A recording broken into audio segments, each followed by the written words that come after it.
Hello.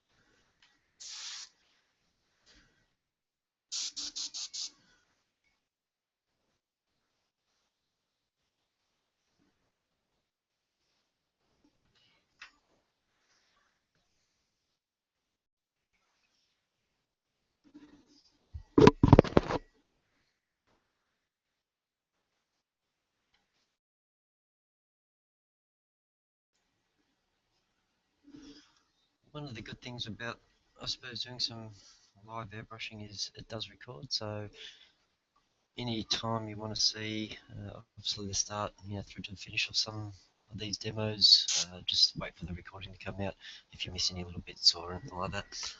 But basically, this demo was requested by somebody who's watched a few of my videos on YouTube there, and he was just asking where to kind of start on a black canvas type work with a particular reference that he was having a bit of a swing at. So that's what I'm having a play around with today. Unfortunately, you may barely see the actual pencil work that I've done there, but I spent the morning just drawing up a basic little reference here. Hopefully you can see pretty much what I drew up there and projected that onto a computer case side that has been pretty roughly prepped, so it's just a little bit of a practice piece just to kind of demonstrate this particular way of attacking this reference. There are other ways you could do it. You could obviously paint the skull fully white, then build up your blacks on top of that white. My method is normally to build the shading, from the earlier layers, so that's what hopefully I'll be demonstrating today.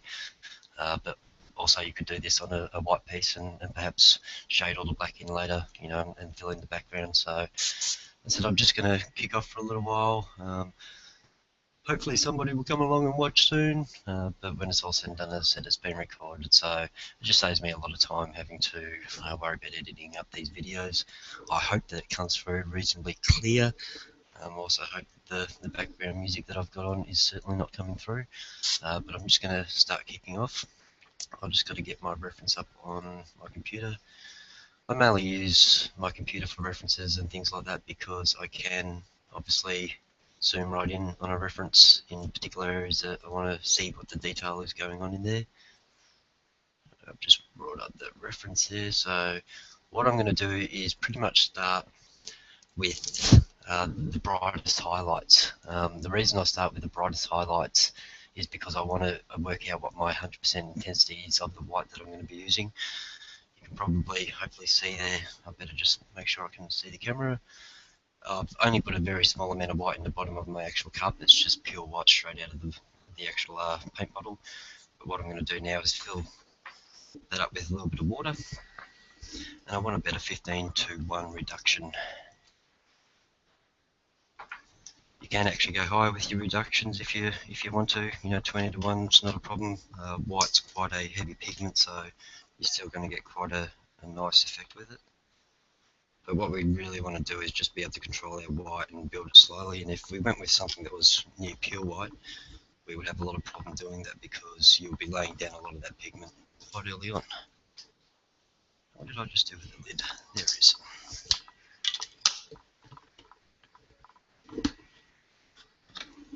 Just bear with me as I go here. Obviously, I've got to still do a little bit of setup. Got most of it sorted out, but I wanted you to see the basic reduction. So now I've filled that up to nearly all the way. If I need to adjust it, I probably should have gone a little bit less there, but if I do need to adjust it, I'll just tip a bit back into the white bottle, which does reduce, obviously, the white in the bottle a little bit as I progressively use it, but that doesn't really ever bother me. Alright. Hopefully I've got my white sorted out. I'm just doing a bit of a test spray over the side of the board, giving it a good blast to make sure my gun's running alright. I'm sorry if you can't hear me very well over the sound of the actual airbrushing itself, but what I'll try to do is do a bit of airbrushing and stop and have a bit of a chat about anything that I'm doing along the way. Alright, so as I said earlier, the first thing I'm going to do is start attacking some of the highlights. I have drawn this pencil drawing on quite strong. I was hoping that it'll show up a little bit better, but excuse me, but because of the metal, it does actually reflect a lot of the ambient light around. So hopefully you can see it, but because I am doing the most intense highlights first, I think that you probably will see what I'm doing. Alright, I generally like to start around the eyes. I'm spraying at quite a fair bit of an angle here, and you can see I'm just slowly building up and filling in the space in between my two reference lines there. I'm trying to aim for around about 25%, even though I said that I'm going to go to full intensity with the areas that need it first. We're still going to build it up slowly, so we've got a bit of control. And you can see I'm not needing masks or anything like that just yet. Spraying from around about 1 centimetre away and moving quite rapidly with my airbrush. When I did do the drawing, obviously a lot of these lines are black actual outlines. Alright, so I'm not going to necessarily attack the outlines with a pure white paint. So you can see that's probably around about 25%. As I intensify it, you'll definitely see it a lot brighter on the camera there.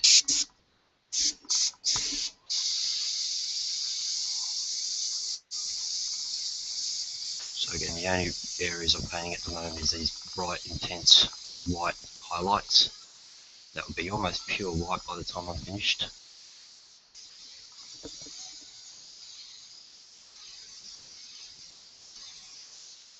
I can adjust my mic position and all that kind of stuff, so if it is coming through a little bit quiet, definitely let me know.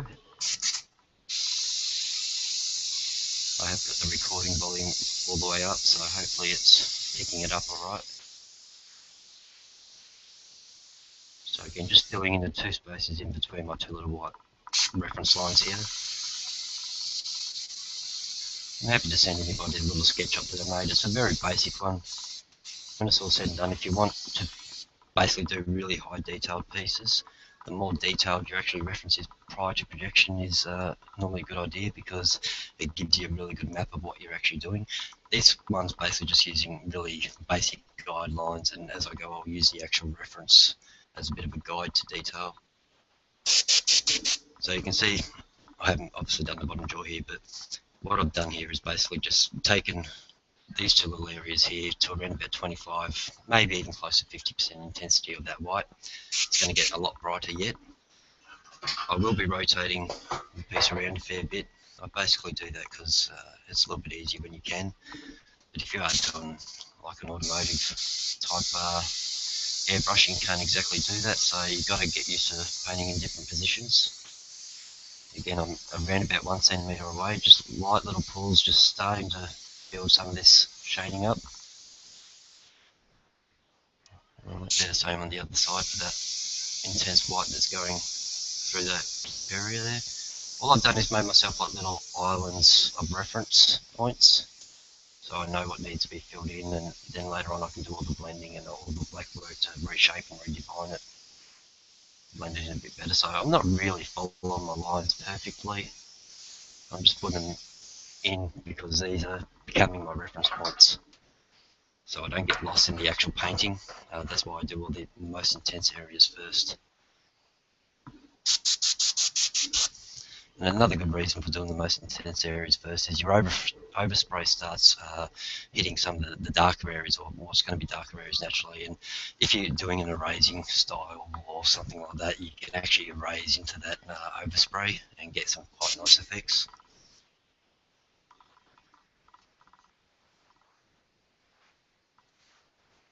Alright, so just bear with me because I do obviously refer back to my reference quite a fair bit. Just starting to put in some of the idea of the lines. Again, I can still quite clearly see my white line that I originally drew on. And I've got to be careful because I am actually seeing my hand on the canvas, and just by rubbing that I could potentially really lighten up my pencil work. So this is basically why I take everything to about a 25% intensity for the intense areas and then go to 100%, because I get most of it mapped out pretty quickly that way.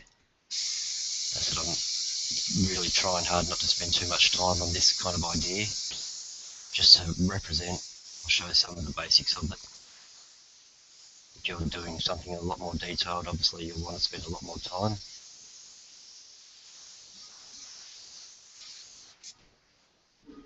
Alright, so you can see I'm just starting to form some of the crack areas above the actual, or through the nose bridge area. Right, you also see me do a lot of hand shielding. The reason I hand shield is not because I can't just simply, follow that outline, but I don't want it to come out looking too outlined. A lot of this area later on, if you protect it now, you don't have to go in and do too much black work. The black work that you do have to do is just kind of light touch up and light clean up. So we've got to kind of control that overspray. One of the most important things I think in airbrushing is understanding the overspray and how to control it and how to actually utilise it to your benefit. Right, so I'm not actually using my hand there to cut the lines in as such. I'm still going around the lines a little bit. I just hold my hand there just to protect the areas that I want to remain that darker black.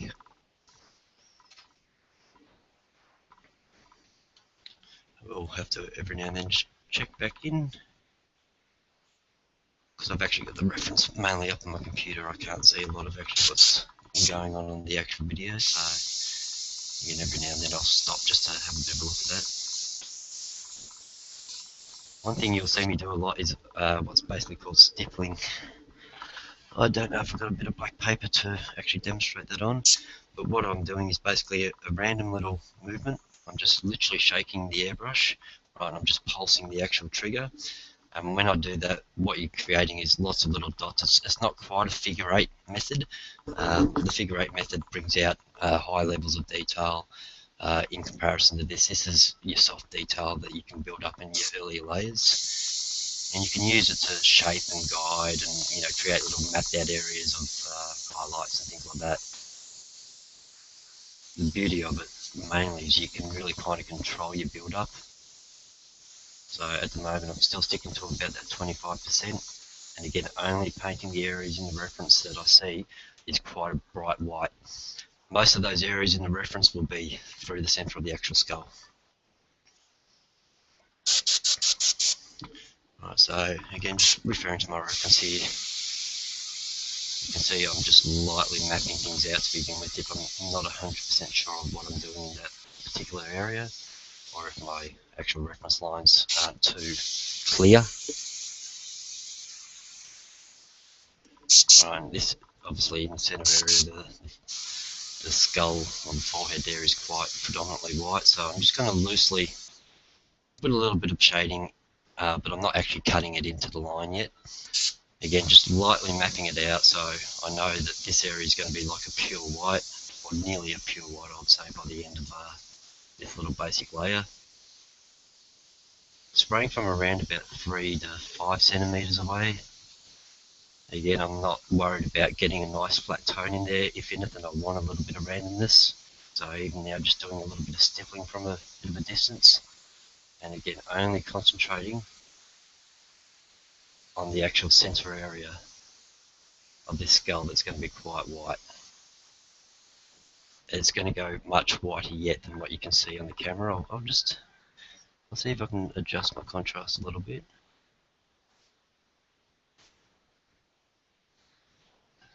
That's going a little bit, that might be a little bit better.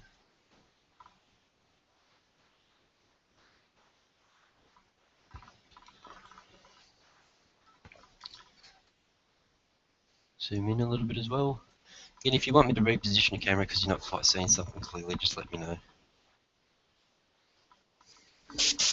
Obviously, if you're watching the recording of this later on, you won't be able to let me know. Teeth are always quite white, so I'm going to start laying in some of the idea of them. And again, I'm going to be using a stippling action from around about 1 to maybe even close to 2 centimeters away. Remember, there's going to be some darker kind of shadows happening towards the bottom of the tooth, so it's more the upper teeth that's going to be quite bright. You'll see me in a second. I will utilise a few templates and that just to help cut in some of these details. But you can see, hopefully, that it's quite easy to control the shape of it using this stippling action. Again, you've got to remember that we're not looking for these, heavy detailed lines and things like that just yet. That comes in later layers. All we're looking at doing at the moment is creating a little bit of a base for us to work off. In essence, we're mapping it out. I'm around about 1 centimetre away just doing some of these little arcs.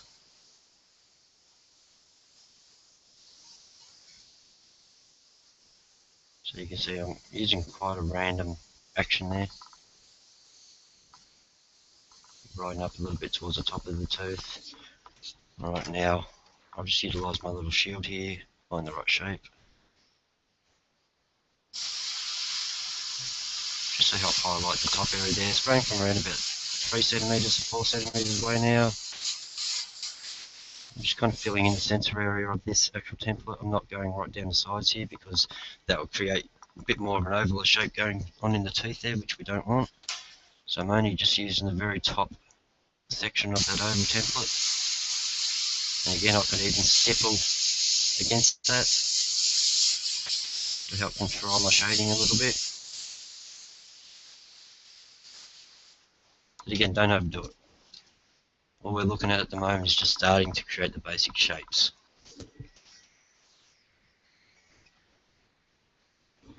You'll see me get into a bit of line work and a bit of detail work as we kind of go, but again, we don't want to do that too early. Most of the work we're doing in this initial layer is from a little bit of a distance. The closest I'll probably go is around about 1 centimetre. Sometimes if I'm cutting in a particular area, I might go a little bit closer, but I'll try to let you know if I do.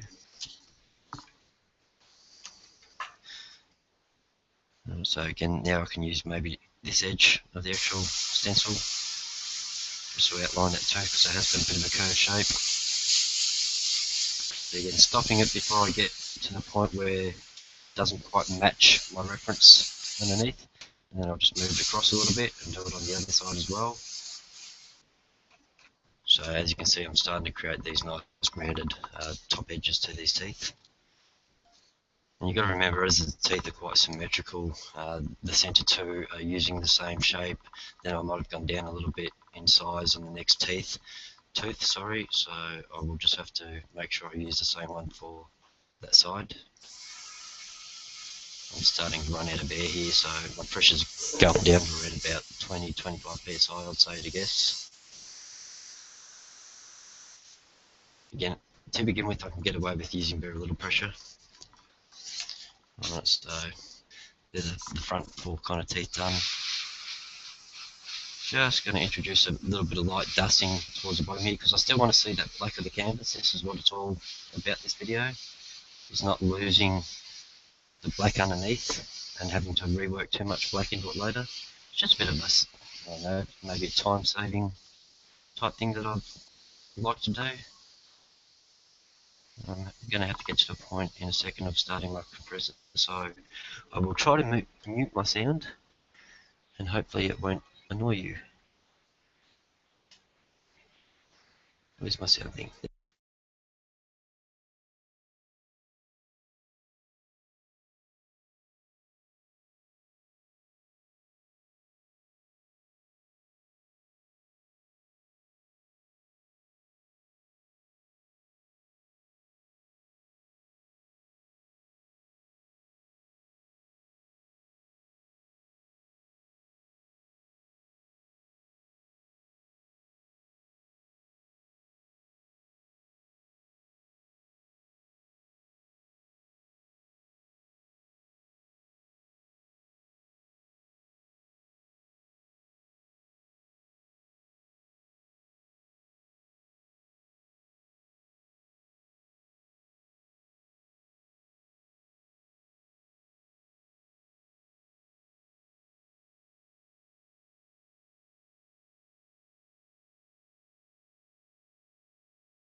unmute the mic there. It's quite hard to actually show this well, which is a bit unfortunate.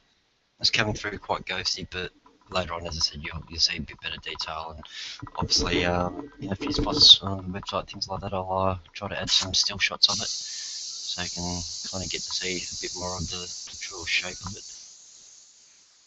Again, just kind of utilising my lines now just to form a few of these teeth. You'll notice that I'm not actually using the template on these more teeth going into the background, because you do want that little bit of a blurred look to those teeth. The ones that will involve most of the actual stencil work are obviously things that are a little bit closer to the camera. So I can get away with just doing some basic strokes in here, some basic lines, a little bit of basic stippling. And again, you can see I'm working quite close to the canvas hopefully now. Within a centimetre, that's probably 8 or so mil away from the actual canvas. Putting some brighter stippling in. Again, I'm probably over texturing this just to begin with, but I like to do that on teeth because there's quite a nice bit of texture normally going on in most kind of skull references when it comes to the teeth. So again, the idea of it in early if you can, saves you a bit of work later on. And you can see again, I'm mainly working around the actual lines and the curves there. I'm actually pointing away from the area of the tooth that I want to remain a little bit darker. If a little bit of the overspray goes into the next dark area of the tooth, you'll barely notice it. Again, until I really start putting some heavy contrast into this, you won't see a lot of this kind of work. And when I do go much brighter, this kind of forms a base to that brightness and actually creates a gradient into the actual dark area. So when I do come in with my blacks later on to clean this up, I will then work from a black edge of that line into the actual white that I'm creating now. So you can see there I've just done a very basic idea of the teeth. Get my reference out again. Right, this area is going to be quite bright, but I don't want to go all the way down to the teeth, and you can see that it's a bit of a triangular type of shape. Kind of just going and utilising the lines that I put on earlier, just as a little bit of a basic reference.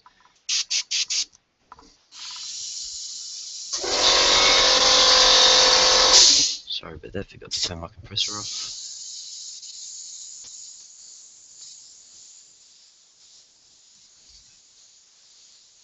You can see I'm kind of just doing little strokes. I don't know if you can see my triggering action, but it's constantly moving back and forward.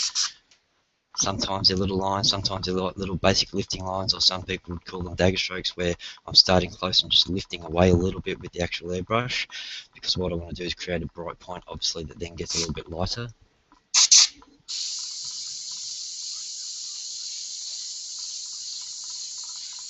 Again, this is a little bit less intense than what the white is of the teeth, but a lot of this is all going to get much more intensified yet with later layers.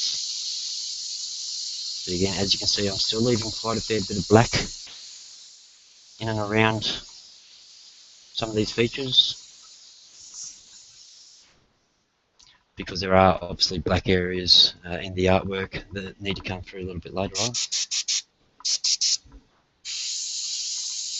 Right, here I'm kind of doing a bit of a line from around about 1 to 1.5 centimeters away, just going over the drawn line that I have there from the reference. And now what I'm doing is I'm just starting from this corner and pulling the airbrush away a little bit, again to start radiating it outwards. It does throw a little bit of overspray into this area besides the nose here, but some of that's going to be white anyway, and the nose is going to be quite black. I have got my eraser out, I'm not sure if I'll use it, but being metal, I can get it back to that pure black pretty quickly, so I might even use that a little bit in the cleanup.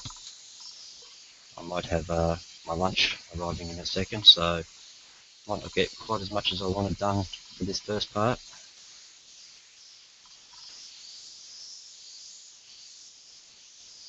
Again, just following my guidelines. But you can see here I've painted now from this direction, throwing some of my overspray into that area of darkness in between.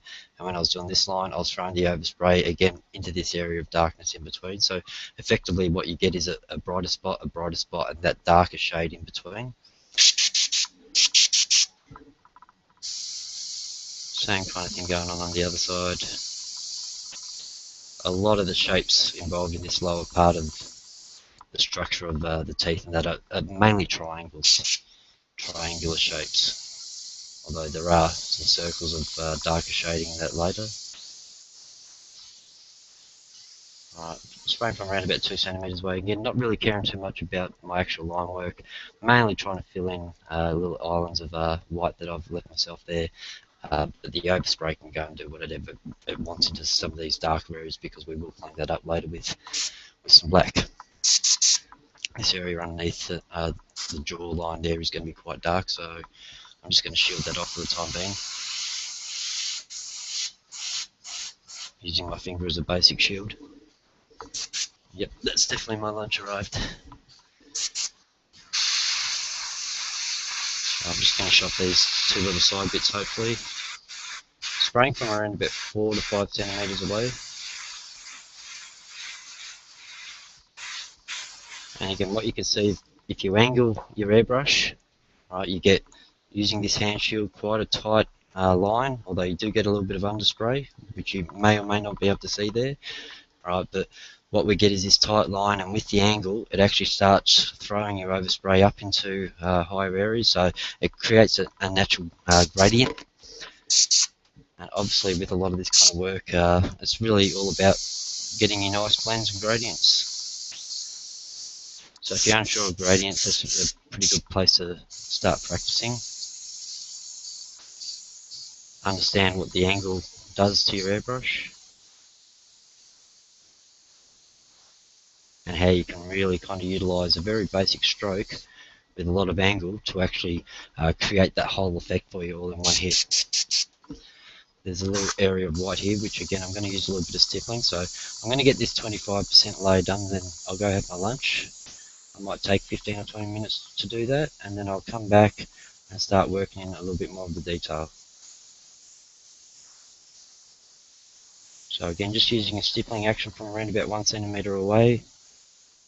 Very random action, but I can actually control the action as well and create nice little lines with multiple little dots. So you can see there, hopefully, that it's slowly building up some of the detail in this area over here. You can see that I haven't really worried with any of the outlines as of yet. I'll come back in and do some of the nasal structure and things like that later on. But what we're trying to do is really ghost in that base image and map it out to give us a little bit of a guide. Start kind of working into some of those reference points, so we start blending some of the reference points away, because obviously we don't want to see too much pencil work in the artwork later on. Right, now you'll notice in the actual reference this area is quite dark, but anything across from that is quite bright, and there's quite an intense line along here, which I didn't quite take to its full intensity earlier on. If you remember, I only went to about that 25%. So now I've just obviously repositioned the artwork. I'm just building up that internal line because that's where I want it the brightest. Obviously going into this area is going to be quite dark, so I'm not using any angle down into those dark areas. I'd rather throw my angle up into what's going to be a lighter area later.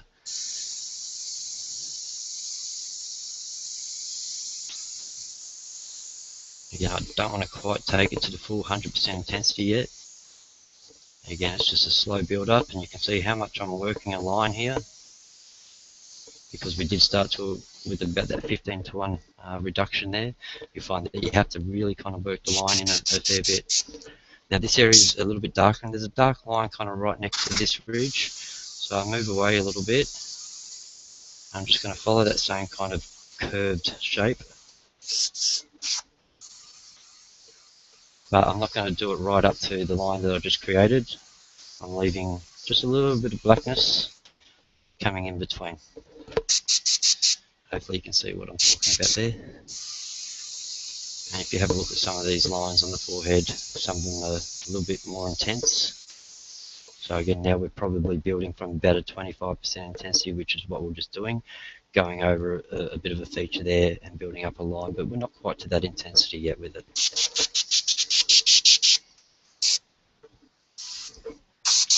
Right, so again, I'm just trying to reference myself here at the moment, looking at my reference all the time just to see what is a bright edge or what is a bit of a darker edge. You can see here I'm doing some stippling from around about 1.5 to 2 centimeters away. Again, mainly concentrating on this inner line of my little reference line here.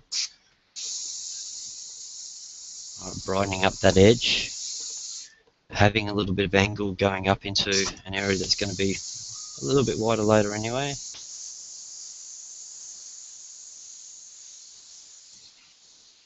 Just adding some interesting kind of dimension and a bit of texture already in it, and hopefully you can see that I'm getting a little bit brighter with my whites, but I'm still leaving some of this black in between, and that stippling action is a really good action for that, because you can control it really well, and you can control the overspray obviously by just straightening up your airbrush a little bit. To me, a lot of airbrushing is just all about angles, distance and speed. I'm getting a bit of a dodgy spray here, so I'm just going to pick my tip quite clean. You can see I've got through quite a fair bit of airbrushing there before obviously having to clean the tip. That's because I'm using quite a high reduction, but I'm still around about the 30 psi mark until my compressor starts running out of a bit of air. Alright, and I'm just coming back from a little bit of a distance and brightening up this center area with, again, a bit more stippling. Very random action on these bigger areas because I still want some of that black coming through, but ultimately most of it's going to be quite white later, but we don't want to kind of cover in too much of our detail too early. And you can see now I'm pointing in and kind of working out to my line.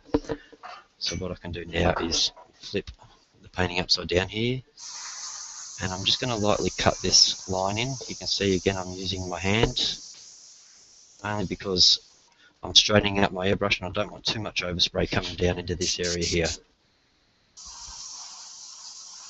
So again, just basically shaping up to that line there.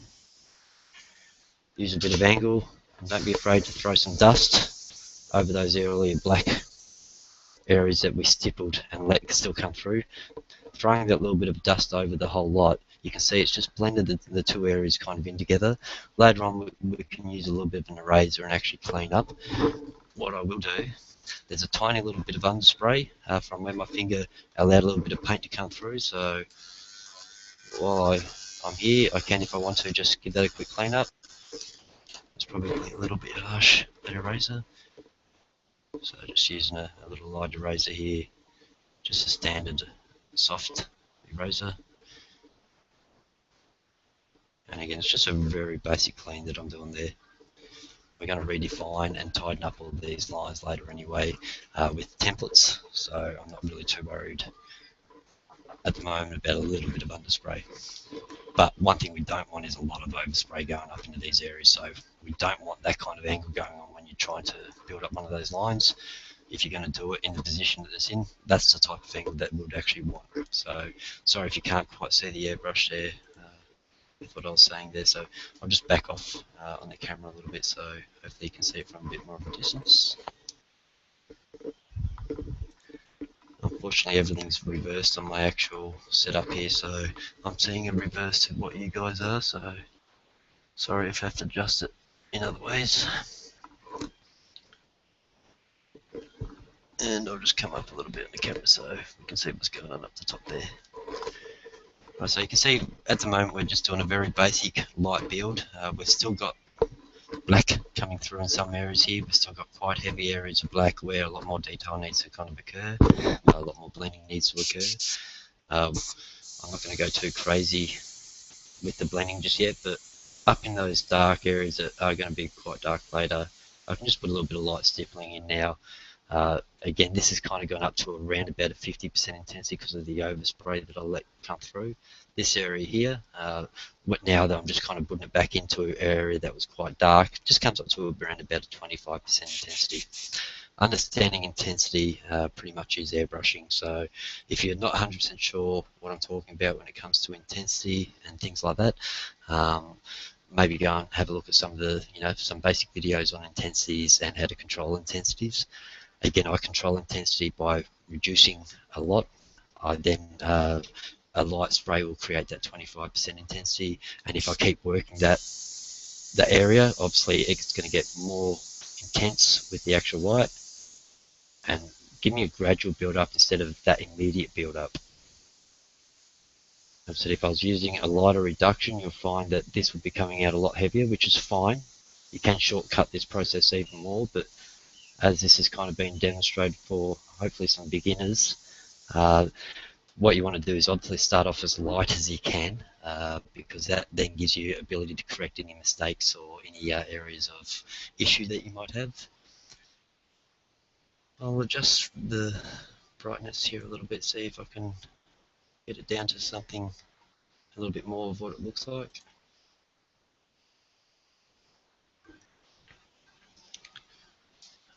Again, it's very hard to actually film these earlier layers, so I'm endeavoring to do so. One thing I've got to do soon, hopefully, is control my lighting a little bit more appropriately, so I'm not getting too much ambient light, and you can see when I actually put my hand in front how it actually changes the light there. So I am actually going to try to get all that sorted out and fixed, but I will just stop for 2 seconds because I do need to charge the compressor, and I might just put my lunch on hold for 2 seconds so I can finish off a little bit more of this base layer before kind of going on to doing some detail later on this Arvo. I will be back in a minute.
Sorry about that. As I said, just had to charge up the compressor and put my lunch on hold for 2 seconds. Or maybe a bit more than 2 seconds, but I'm not really too worried about lunch. I'm having a bit of a liquid lunch at the moment.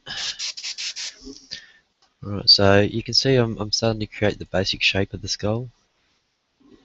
And I do apologise if I'm just kind of rambling on, but sometimes some of the best info comes out when I am. Hold on, I'm just trying to sort out my reference here.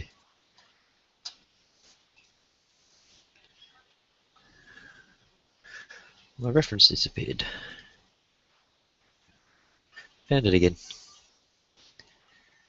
Right, so in this area here, quite dark, similar to what's going on in this area here, so I don't need to put a lot of detail into this area with my white. I want to keep it quite light, so again only going for 25% passes and just following some basic curves that are presented in the reference. Again, I'm not following every single kind of detail or idea that the reference was presenting.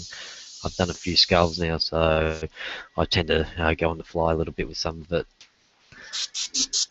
But again, you'll see that I sped up a little bit there just to get that 25% intensity in quite quickly. There's quite a highlighted area through here, so I can build this up to something that's a little bit more brighter or intense in my white. You can see now I've straightened up a fair bit because I actually don't want to create too much of that really heavy white going off into the gradient and screwing up the gradient. So I'm actually pointing down a little bit into the eye area and just really focusing some of that stippling on that really bright white edge that's on that eye socket there. So what I'll do is I'll get the basic, the rest of the basic shape actually sorted out hopefully. You can see I jump around the picture a lot. Some of that's just sometimes due to the way the airbrush is painting. You know, if it's a little bit dirty, you can kind of get away with doing some of the bigger areas. When it's spraying nice for you, you can go in and start doing a little bit of the detail work, which is what I'm doing here. I'm around about less than 1 centimeter away, slight angle, so I'm pointing away again from this dark area here. Right, I'm just doing a little bit of a stippling action along some of these lines here. Whilst I'm here, because it will really help things stand out, I'll just adjust here and hopefully you can see the image well enough. I'm just going to utilize again my oval template here just to create a little bit of a white highlight underneath this nasal area here, or the nasal socket. And again, just stippling along the edge a little bit, making sure it doesn't lift up too much. Then come away a little bit, give myself a little bit of angle and just spray into the actual jaw area, I suppose you could call it. This one's a little bit more of an odd shape, so I might have to do it in a couple of hits. Just adjust my shield there a little bit. Right, and again, lifting away. So this is what some probably call a dagger stroke. I call it a lifting dot or lifting line. So I'm just kind of lifting away as I'm actually painting. So again, I'm broadcasting some of that overspray out into the piece. Basically what happens with contrast later is as we contrast this, it may look quite white to begin with, but as we start contrasting our white against our black, even these areas of oversprayed black will actually still look black. It's because we're going to put quite an intense contrast to it, and any time you put something quite bright next to something that's quite dark, you tend to make the darker look darker, if that makes sense. Right, but remember with most shadows there's normally some kind of detail going in there, so don't be afraid to start off with just a little bit of light stippling, and then as I said, build up your edges, build up your actual reference lines themselves, right, with a little bit tighter work. So in this little area here I started off doing about 25% stipple just from around about a centimetre or two away. Then I went a little bit closer so I could actually then just start actually creating a little bit of a tighter line along there, which actually now blends in to the white that I stippled earlier on with that 25%. I'm not sure, hopefully you can see all this quite nicely, but I'll just move the camera up a little bit.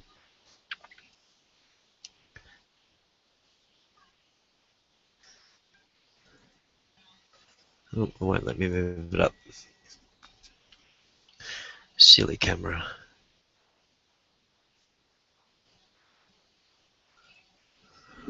Oh well, we won't worry about it then. But what I am going to do is just bring in a little bit of this line here. Again, this is all area that's going to be quite dark later, but we just want some interesting kind of texture that's going to go onto the shadows. And I'm just going to highlight this line here a little bit. Again, only taking it to around about 50% intensity.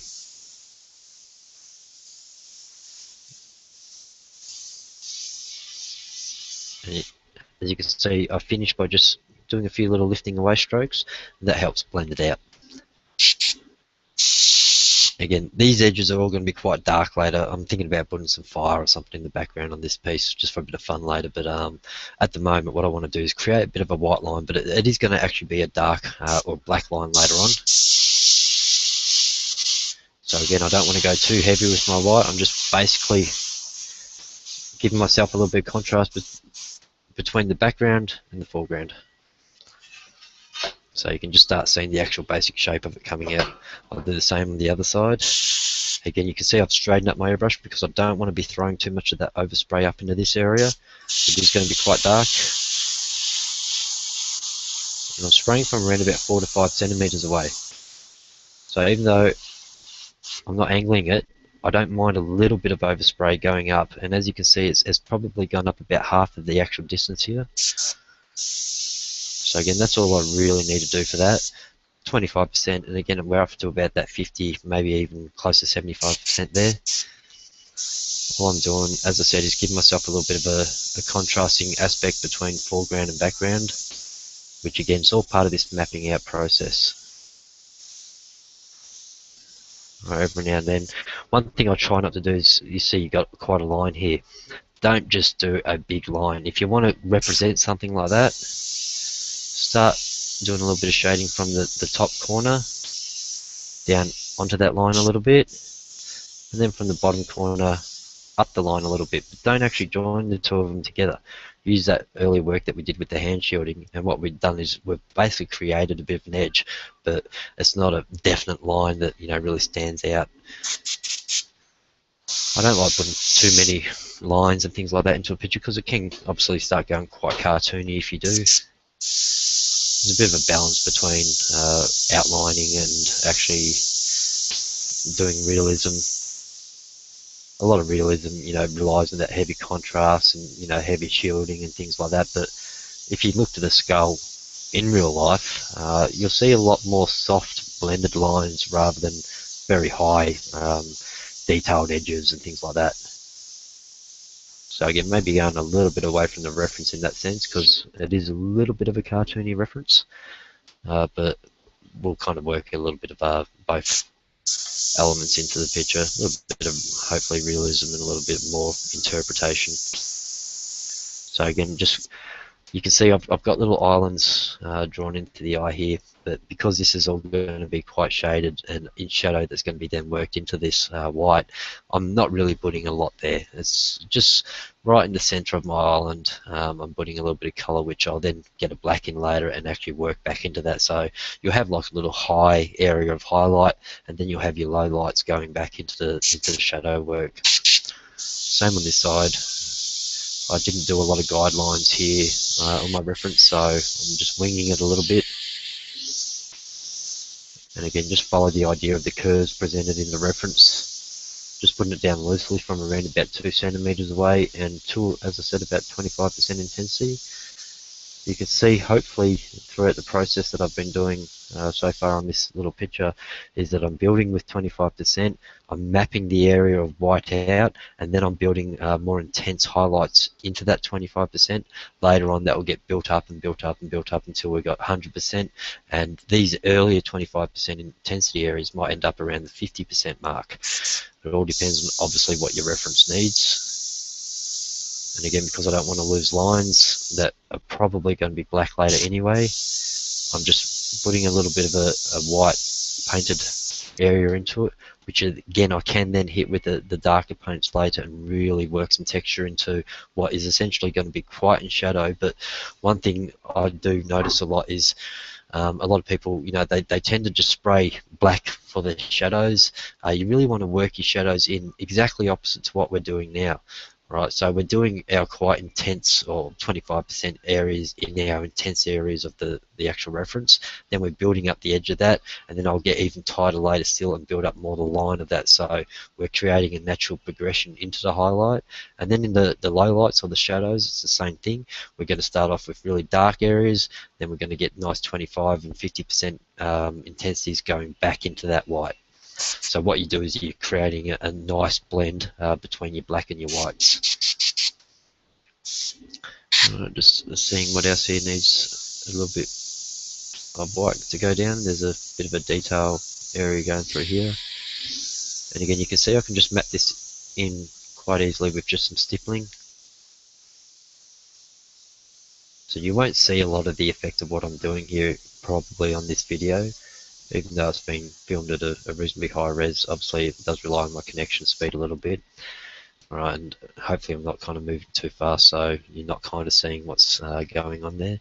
But we're not too far off finishing our first basic expression of the ideas and the highlights that are being presented by the reference. Again, we're not really concentrating or concerning ourselves too much with high detail, but we're actually starting to incorporate some of that detail just by a little bit of light stippling. And as I said, it won't be until I really clean up the black layers later and add a lot of black. Obviously I've buffed this computer case, so it has come out a little bit. It looks whiter probably on the camera than what it is in real life, but I'll clean this up a lot with black later on by putting the black layer on it, and that black will really help this white even come out a little bit more. So again, some of that is just understanding your paints and having obviously painted a lot of the similar kind of image, because some people might say, well, that's too light for me, but again, they're not really quite understanding that when we put the black on later, it actually will brighten that white. The opposite happens when you actually do it with the black. So it's a bit of a, you're swinging it kind of both ways. Right, so now what I'm going to do is start building up some of my intensities a little bit more. You can see in the reference these areas underneath the actual eye sockets are quite white, and probably one of the main things that stand out. If I look at that reference, I can see quite a bright highlight coming through here, quite a bright highlight under here, same under here, and another one going up and around. So I'm really kind of focused on these areas as my main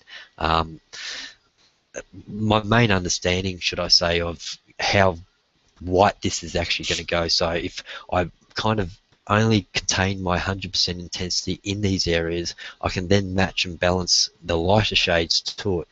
A lot of people, what they'll do is they'll just build and build and build and build and build, and again you'll get to the same kind of end result, but sometimes they find at the end of the painting that they've got to go in and darken everything because they haven't quite gone dark enough with it.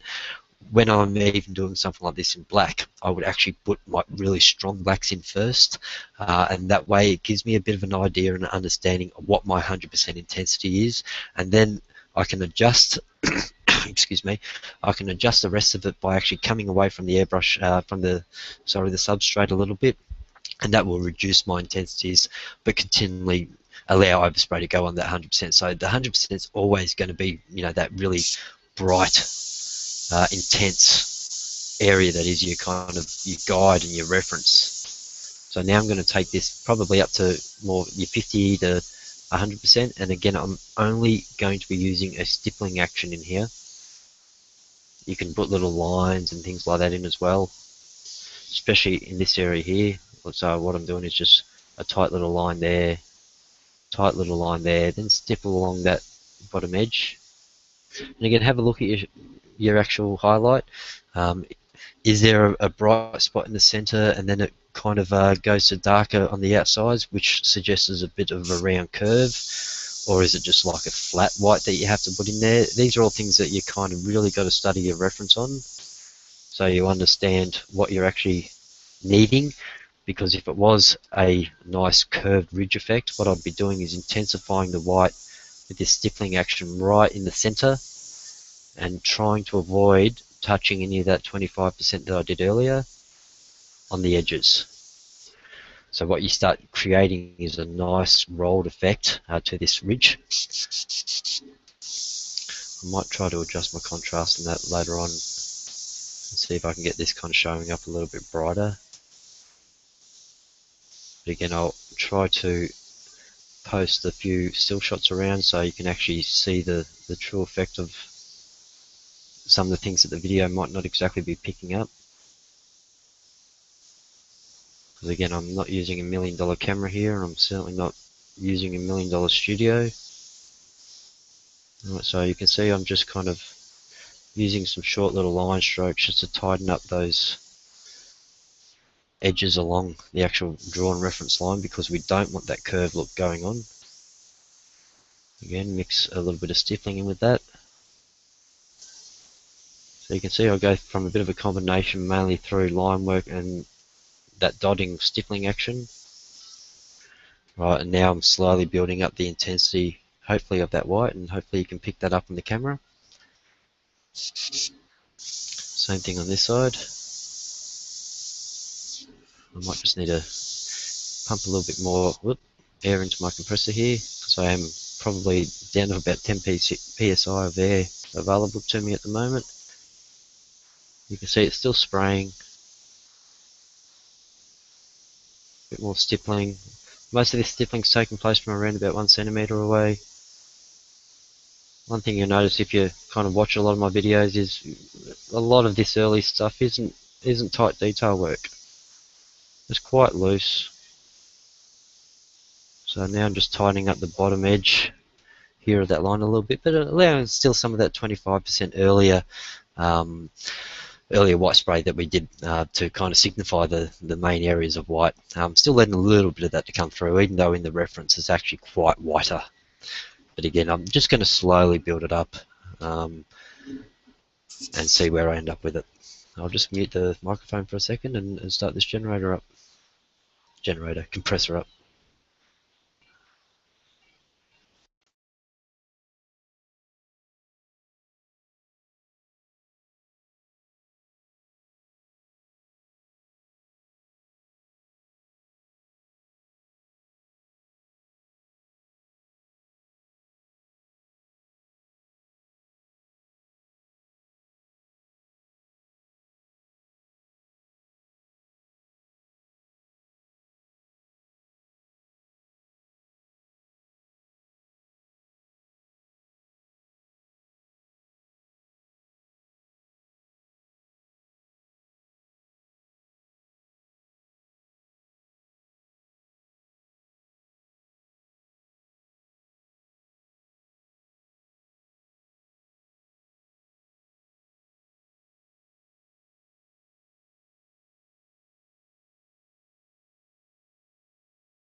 I think I had the microphone muted for a fair while there, so I do apologise for that. That was a little bit silly of me, but now I've got it muted again so I can charge up my compressor.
Alright, this time hopefully I remember to turn my mic on. One of the problems with doing this kind of stuff is, yeah, I keep forgetting to turn bloody mics on and mics off and all the rest of it. But I can quite happily explain what I was basically doing whilst I was chatting along with all that previous layer was that I'm slowly building now some of my 25s to 50s and then into more 100% intensities. I am going to outline a couple of these areas that are going to be quite in shadow later, but that's only just so you can kind of see the full shape of this white work that I've kind of put on so far. So just a little bit of a line work in here. Notice the angle that I've got the airbrush on, it's quite extreme, right? And I'm probably spraying within around about 4 or 5 millimeters. Again, just follow the basic shapes. Don't try to do a full line all the way through. Actually keep it in relation to the shapes that are actually going on there. Just, even though it kind of looks like a bit more of a true, pure outline, if you just follow it like an outline, that's exactly what it will look like. Whereas if you do these little kind of line strokes at different intensities, do a little bit of blending off some of them, where it might just be picking up a little bit of light due to the shape of the bone. So in an area especially like that, I could go a little bit lighter or brighter, I should say, with my white, more intense with my white than what I did with that original outline aspect of it. So same thing kind of on this side. Again, these are going to be nearly completely dark later on, so a lot of this work that I'm doing here is actually just going to be a little bit of detail work in the shadow, but most of it will actually disappear. Again, I'm mainly putting it on there so you can kind of see the basic shape of the skull on the video. Now building up some more intense white on top of that 25%. But again, you got to remember, you've taken 25% out to so far. When we start going with our 50%, we only really want to travel up halfway of that 25%. When we go on with 75%, again, halfway up that 50% initial layer, or the earlier 50% layer prior to it. So all we're basically doing is we're getting quite lazy with our 25% and nearly putting it everywhere. We tighten up a little bit when it comes to our 50% and start more forming the lines and a little bit of detail off those lines, right, which again contrasts with that original 25%, and we just continually build up tighter and tighter and tighter, so we're getting closer and closer and closer, maybe moving faster and faster, right, as we kind of go, because then what we want to do is create that nice progression in our gradient from 100 all the way through to 25%. And as you can see, I'm doing nearly all of this with the stippling action. So the 25% works into the 50% a little bit, the 50 works into the 75% a little bit, and doesn't look separated from it. It actually blends into it. Alright, so I'll show you what I mean here. I'm doing a little bit of a tighter figure. It's almost a figuring eight kind of action there, but it's still basic stippling. I'm just building the edge up a little bit. Then this is what I do normally, is as I go, I just pull away, and that creates my 100% all the way through to a 25%. If there's no 25% already there that you can utilize.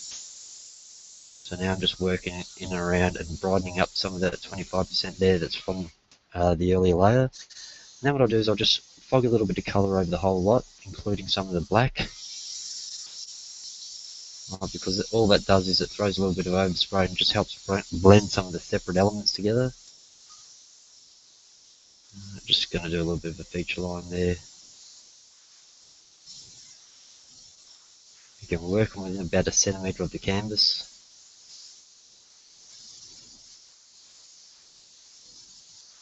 Alright, and you can imagine, obviously after we do a lot of this detail white, we can really work into this with an eraser if we wanted to, especially if we're doing it on paper or cardboard or one of those kind of surfaces. Metal, it's a little bit harder because you do get that really distinct tonal change, I suppose you could call it, where it goes right back to that pure black base layer, which we don't really want that. We want that nice natural progression between our highlights and then into our lowlights and then to some of our darkest colours. We'll just have a look in the nose here. There's a bit of a line coming down through the centre of the nose. Again, something else that I didn't draw in, but I can just loosely put in now. Again, not taking it anywhere past that 25% at the moment. Work a little bit of that into the black. But again, later on what we'll do is we'll really define that with our black cleanup layer. And just doing a little bit of line work here. So what I've done is a little C shape, a little C shape, and a little U shape. I'm not trying to do it all in one stroke. I can brighten up a little bit of this while I'm here. Hopefully you can see it's just a natural progression, a natural build up. Use those intense areas to work out what your 100% is. Even if you take a while to get to that 100%, that doesn't matter. You don't have to get to it obviously in the first stroke. And I'm just going to blend those two elements into each other a little bit. So you can see at the moment it's a real basic representation of what we're talking about. I'm not going too heavy and too bright with my whites. I'm slowly building them up, slowly hitting the areas that are catching more light in the actual reference. Like this area in here, you'll see on the reference it's actually a bit of a bright line that fades out. So again, use your angle to your advantage. I could even, excuse me, at the moment use a bit of a shield if I wanted to. I'm going to stipple against the shield nice and tightly, and then I'm just going to lift away and let it, a little bit of that overspray blend out. Sorry about the sound.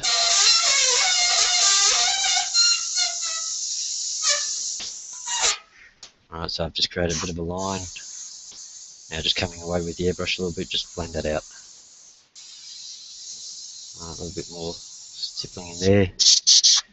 Again, just following some of the basic ideas of some of these main highlights. I'm just going to re-stippling this highlight a bit because again it's quite a bright highlight. Build it up with some stippling and some line work. I'm doing a mixture of both obviously just so it stays within my guideline to a reasonable degree.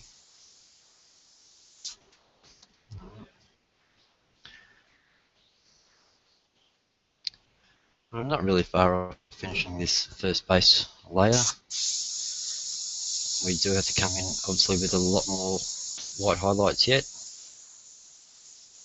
I might even do a little bit of a clean up with the eraser because it is nice sometimes to hide those erasing, especially on a really hard surface like this. Sometimes if you do it in the early layers and then just paint over it, it gives you that nice kind of really dark edge look. which I quite like in some of these pictures. That probably won't make sense until you see what I mean when I actually go in and do it.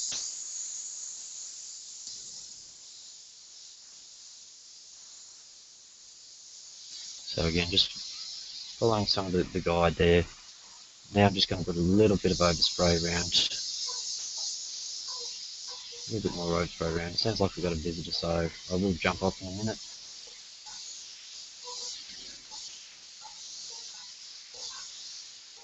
Alrighty, so I'm going to stop the demonstration just there because I may as well go have some lunch and see who's just arrived at my house, and I may jump on a little bit later. Thanks for popping along and having a little bit of a look.